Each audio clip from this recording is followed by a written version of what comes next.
क्या भारत रातों रात रोक पाएगा पाकिस्तान का पानी? सिंधु जल पर उनकी 90% खेती निर्भर। अब पाकिस्तान के पास क्या रास्ता बचा?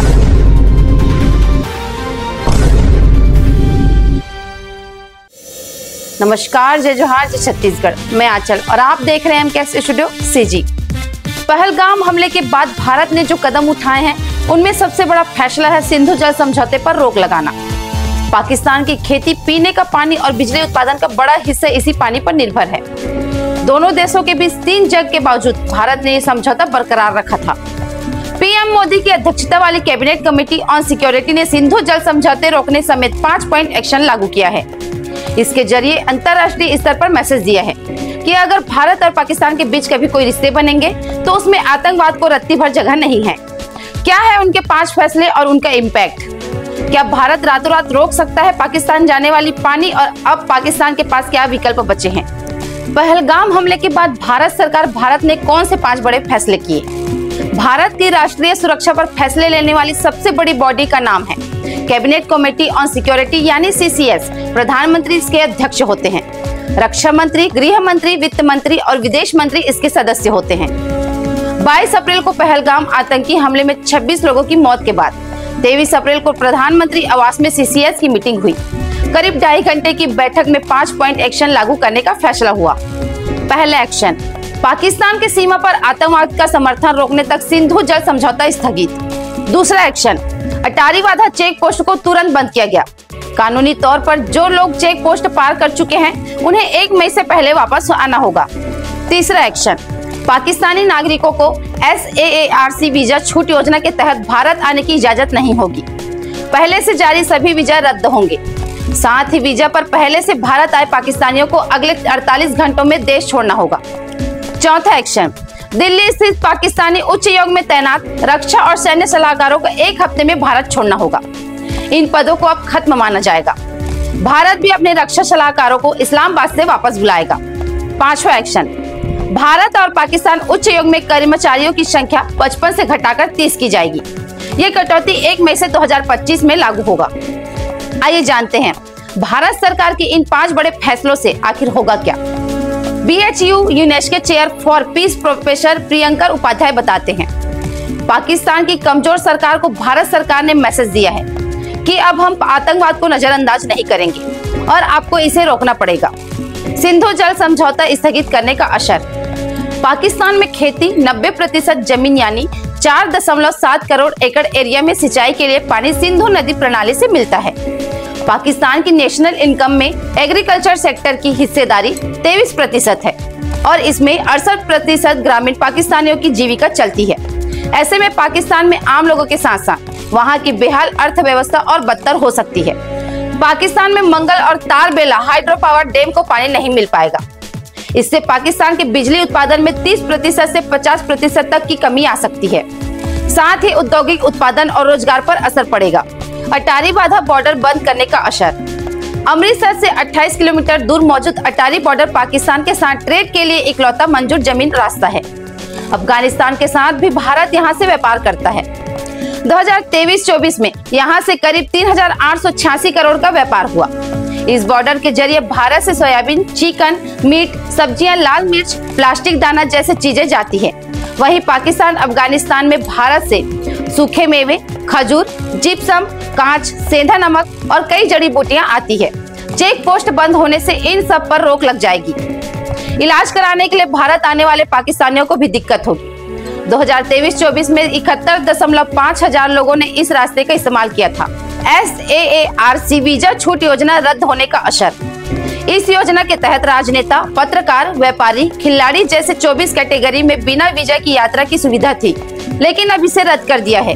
साथ ही 48 घंटे में पाकिस्तानियों को भारत छोड़ने के एक्शन, अब उन्हें जल्द से जल्द बाहर निकालने की तैयारी करनी होगी। साथ ही 48 घंटे में पाकिस्तानियों को भारत छोड़ने के एक्शन में अब उन्हें जल्द से जल्द बाहर निकालने की तैयारी करनी होगी। उच्चायोग से सैन्य सलाहकारों की वापसी का असर, पाकिस्तानी उच्चायोग के डिफेंस, मिलिट्री, नेवी और एयरफोर्स के सलाहकारों को पोर्शन नाना ग्रेड घोषित करने से अब ये पद खत्म हो जाएंगे। भारत भी इस्लामाबाद से अपने सलाहकारों को वापस बुलाएगा, यानी दोनों देशों के बीच मिलिट्री डिप्लोमेटिक रिलेशंस पूरी तरह खत्म हो जाएगा। ये सलाहकार दोनों देशों के बीच मिलिट्री मूवमेंट और इंटेलिजेंट इंफॉर्मेशन साझा करने में रोल निभाते थे। ऐसे में इनके न होने से दोनों देशों के बीच ऐसी जानकारियां साझा नहीं होगी जिससे गलतफहमियां और तनाव बढ़ सकती है।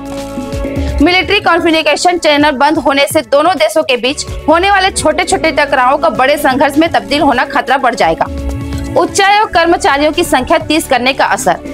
ये फैसला भारत पाकिस्तान रिश्तों के न्यूनतम स्तर पर पहुंचने को दर्शाता है। इससे दोनों देशों के वीजा, ट्रेड, सिविल हेल्प जैसे डिप्लोमेटिक कामों पर असर पड़ेगा। ऐसे में पाकिस्तानियों को भारत में वीजा लेना मुश्किल हो जाएगा, जिससे एजुकेशन, हेल्थ और ट्रैवल सेक्टर को नुकसान होगा। भारत के पूर्व डिप्लोमेटिक और रिटायर्ड IAS अफसर JK त्रिपाठी मानते हैं कि इन फैसलों से सबसे बड़ा फैसला है सिंधु जल समझौते पर रोक। वे कहते हैं, सिंधु जल समझौते का सीधा असर आम पाकिस्तानियों पर पड़ेगा। इस समझौते के तहत पाकिस्तान के पंजाब प्रांत में भारत से पानी जाता था, जो अब रुक जाएगा। इससे वहां चीख पुकार मच जाएगी। भारत पाकिस्तान के बीच सिंधु जल समझौता क्या है? सिंधु नदी प्रणाली में कुल 6 नदियां हैं। सिंधु, झेलम, चिनाब, रावी, ब्यास और सतलुज। इनके किनारे का इलाका करीब 11.2 लाख किलोमीटर में फैला हुआ है। इनमें 47% जमीन पाकिस्तान, 39% जमीन भारत, 8% जमीन चीन और 6% जमीन अफगानिस्तान में है। इन सभी देशों के करीब 30 करोड़ लोग इन इलाकों में रहते हैं। 1947 में भारत और पाकिस्तान के बंटवारे के पहले भारत के पंजाब और पाकिस्तान के सिंध प्रांत के बीच नदियों में पानी के बंटवारे का झगड़ा शुरू हो गया था। 1947 में भारत और पाकिस्तान के इंजीनियरों के बीच स्टैंड स्टिल समझौता हुआ। इसके तहत 2 मुख्य नहरों में पाकिस्तान को पानी मिलता रहा। ये समझौता 31 मार्च 1948 तक चला। 1 अप्रैल 1948 को जब समझौता लागू नहीं हो रहा था, तो भारत ने दोनों नहरों का पानी रोक दिया। इससे पाकिस्तान के पंजाब प्रांत की 17 लाख एकड़ जमीन पर खेती बर्बाद हो गई। दोबारा हुए समझौते में भारत पानी देने को राजी हो गया। इसके बाद 1951 से लेकर 1960 तक वर्ल्ड बैंक की मध्यस्थताओं में भारत पाकिस्तान में पानी के बंटवारे को लेकर बातचीत चली और आखिरकार 19 सितंबर 1960 को कराची के भारत के PM नेहरू और पाकिस्तान के राष्ट्रपति आयूब खान के बीच दस्तखत हुए। इसे इंडस वाटर ट्रीटी या सिंधु जल संधि कहा जाता है। भारत ने शांति के बदले सिंधु जल संधि में 80% पानी पाकिस्तान को दिया। सिंधु नदी प्रणाली की 6 नदियों में कुल 16.8 करोड़ एकड़ फीट पानी है। इसके 2 हिस्से हैं। पूर्वी नदियां 20% पानी, सतलज, ब्यास और रावी में 3.3 करोड़ एकड़ फीट पानी है। ये सारा पानी भारत इस्तेमाल कर सकता है।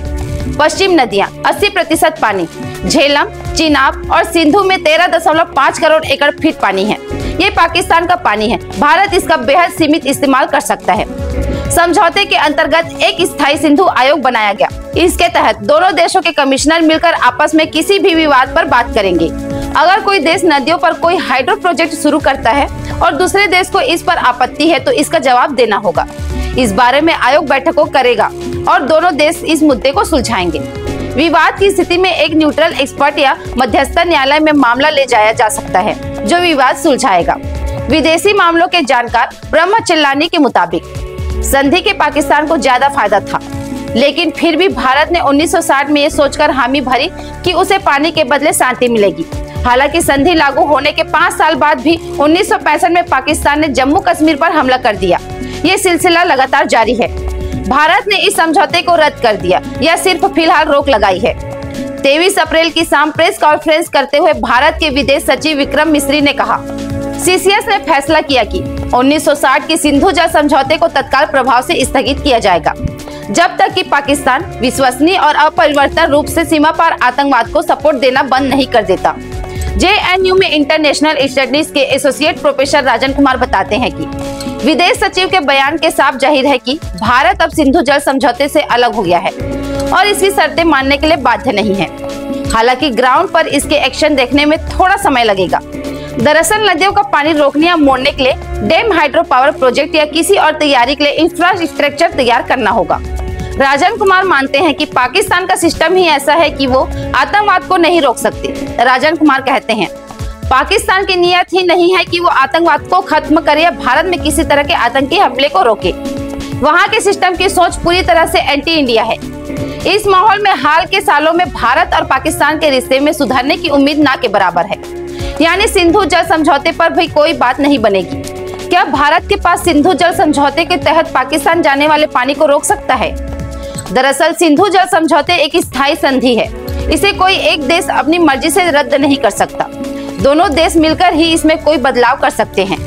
हालांकि स्ट्रेटेजी एनालिस्ट ब्रह्मा चलानी कहते हैं, वियना समझौते के लॉ ऑफ ट्रीटीज की धारा 62 के तहत भारत इस आधार पर संधि से पीछे हट सकता है कि पाकिस्तान उसके खिलाफ आतंकी गुटों का इस्तेमाल कर रहा है।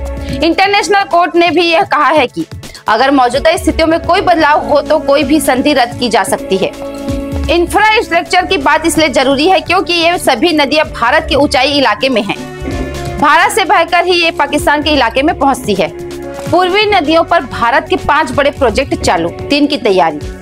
भारत ने पूर्वी नदियों यानी सतलज और भाखड़ा नांगल बांध, ब्यास पर पोंग बांध, रावी पर रंजीत सागर बांध और हरिके बैराज, इंदिरा नहर जैसे प्रोजेक्ट लगाए हुए हैं। ये सभी प्रोजेक्ट चालू हैं, जिससे भारत इन नदियों के 3.3 करोड़ एकड़ फीट पानी से करीब 94% पानी का इस्तेमाल करता है। 2019 में उरी आतंकी हमले के बाद भारत ने कहा था कि वह इन नदियों पर बहाव मोड़कर 100% पानी अपने यहाँ इस्तेमाल करेगा। इसके बाद रावी पर शाहपुर कांडी प्रोजेक्ट, सतलुज ब्यास नहर लिंक प्रोजेक्ट और रावी की सहायक नदी पर उच्च डैम बनाया जा रहा है। हालांकि अभी ये प्रोजेक्ट पूरी तरह बनकर तैयार नहीं है। पश्चिमी नदियों पर भारत के 2 प्रोजेक्ट चालू, 2 की तैयारी। पाकिस्तान के हिस्से वाली पश्चिमी नदियों के चिनाब पर भारत ने बगलीहाट डैम और रतले प्रोजेक्ट, चिनाब की एक और सहायक नदी मारूसुदर पर पाकलडूर प्रोजेक्ट और झेलम की सहायक नदी नीलम पर किशन गंगा प्रोजेक्ट शुरू किया है। इनमें से बगलीहार प्रोजेक्ट और किशन गंगा चालू है। मारूसुदर पर पाकलडूर प्रोजेक्ट और झेलम की सहायक नदी नीलम पर किशन गंगा प्रोजेक्ट शुरू किया है। इनमें से बगलीहार प्रोजेक्ट और किशन गंगा चालू है। सिंधु जल समझौते से पूरी तरह बाहर आने के बाद इन बांधों और परियोजनाओं के जरिए भारत वेस्टर्न रिवर्स का ज्यादा से ज्यादा पानी इस्तेमाल करना शुरू कर सकता है। हालांकि डैम बनाकर और उनमें पानी स्टोर करके ऐसा रातों रात नहीं किया जा सकता। पश्चिमी नदियों में पूरी सिंधु जल प्रणाली का करीब 80% पानी है। इसे अचानक रोकने से भारत के पंजाब और जम्मू कश्मीर के इलाकों में बाढ़ की स्थिति भी बन सकती है। भारत पाकिस्तान के बीच 3 जंग के बावजूद सिंधु जल समझौता बरकरार क्यों है? प्रोफेसर प्रियंकर उपाध्याय अंग्रेजी की एक कहावत कहते हुए समझाते हैं कि भारत सरकार का इस समझौते को रद्द करना ये दिखाता है कि अब और नहीं सहा जा सकता, यानी पाकिस्तान को आतंकवाद को लेकर ठोस कदम उठाने होंगे, तभी कोई बात बनेगी। सिंधु जल समझौता एक ऐसी बायलैटरल ट्रीटी है जिसकी दुनिया भर में दाद दी जाती है। भारत पाकिस्तान के बीच 3 जंग हुई, कभी भी इन जंग के दौरान या बाद में इस समझौते को रद्द नहीं किया गया। लेकिन अब दोनों देशों के रिश्ते इतने लो लेवल पर आ गए हैं कि इस ट्रीटी को स्थगित कर दिया गया। भारत पाकिस्तान के बीच 3 जंग होने के बावजूद ये समझौता बरकरार रहने की बड़ी वजह है। 1960 में भारत और पाकिस्तान के बीच वर्ल्ड बैंक की मध्यस्थता करते हुए सिंधु जल समझौता करवाया। वर्ल्ड बैंक ने इसकी गारंटी दी और विवादों को सुलझाने की बात कही। ऐसे में दोनों देशों को इसे तोड़ना आसान नहीं रहा। इसके अलावा पाकिस्तान की 90% खेती इसी पर निर्भर है और भारत भी इसके पानी का इस्तेमाल करता है। अगर इसे खत्म करते तो दोनों देशों की कृषि और लोगों पर सीधा असर होता। इस ट्रीटी का ट्रांस बाउंड्री जल संधि माना जाता है, जो युद्ध काल में भी बरकरार रहती है। इसके तहत पानी की हथियार नहीं बनाया जाता। ऐसे में ट्रीटी बरकरार रही। दोनों देशों के बीच कम्युनिकेशन करने के लिए एक स्थायी सिंधु आयोग भी बनाया गया, जो हर साल में मीटिंग करता है और जानकारी साझा करता है। इसके अलावा भारत को अपनी अंतर्राष्ट्रीय साख को बचाने के लिए कभी इस ट्रीटी को खत्म करने या रद्द करने के बारे में नहीं सोचा था। अब पाकिस्तान के पास क्या विकल्प है? सिंधु जल समझौते के मध्यस्थता निभाने का काम वर्ल्ड बैंक के पास है। ऐसे में पाकिस्तान वर्ल्ड बैंक का रूप रख सकता है। विदेश मामलों में जानकर प्रोफेसर राजन कुमार कहते हैं, पाकिस्तान इस मुद्दे को भले वर्ल्ड बैंक, यूनाइटेड नेशन की किसी अंतरराष्ट्रीय मोर्चे पर उठाए, लेकिन कुछ नहीं होगा, क्योंकि हर किसी को पता है कि पहलगाम में हुए आतंकी हमले में कहीं न कहीं पाकिस्तान की भूमिका है। ऐसे में कोई ग्लोबल स्टेज या नेशनल पाकिस्तान के साथ नहीं खड़ा होगा। वैसे भी ये वैश्विक मंच टूथलेस है, यानी इसके पास कोई शक्ति नहीं है। हालांकि ऐसे में मौके पर पाकिस्तान चीन को याद कर सकता है। चीन ने भी पहलगाम हमले की निंदा की है, क्योंकि वो भी जानता है कि पाकिस्तान आतंकवाद को पनाह देता है। इसके बाद शायद ही चीन खुलतेरी पाकिस्तान को इस मुद्दे पर सपोर्ट करे। हालांकि दबे छिपे चीन मदद करता रहेगा। आगे अपडेट के लिए हमारे news channel MKS studio CG पर बने रहे। कैमरामैन भूपेंद्र साहू के साथ।